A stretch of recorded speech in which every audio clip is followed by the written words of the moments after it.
محکمہ پولیس کی جانب سے ضلع مستقل سدی پیٹ میں ون ٹاؤن پولیس اسٹیشن کے حدود میں واقع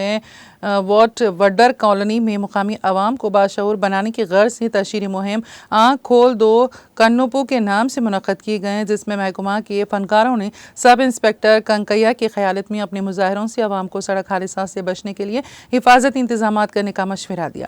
میں نوشی، منشیات کا استعمال، گانجا اور دوسرے نشے اور اشیاء کے استعمال کو فوری ترک کرتے ہوئے حفظان صحت کی سمت غور و خوض کرنے عوام پر زور دیا گیا۔ اس موقع پر خطاب کرتے ہوئے سب انسپکٹر ون ٹاؤن کنکیا نے عوام پر زور دیا ہے کہ وہ موٹر سائیکلوں پر سفر کے دوران ہیلمٹ اور 4 پہیہ گاڑیوں پر سفر کے دوران سیٹ بیلٹ استعمال کریں، جس سے حادثات کا ازالہ اور قیمتی انسانی جانوں کا تحفظ ہوگا۔ انہوں نے عوام کو پرامن سماج کے قیام کے لیے عوام سے دوستانہ خوشگوار تعلقات برقرار رکھنے کی ہدایت دی۔ انہوں نے نوجوانوں بالخصوص طلبہ اور طالبات پر موبائل فون کے بے جا استعمال کو سختی کے ساتھ ترک کرنے کی ہدایت دی اور کہا کہ موبائل فون کے استعمال سے نفع اور نقصانات دونوں برابر ہیں۔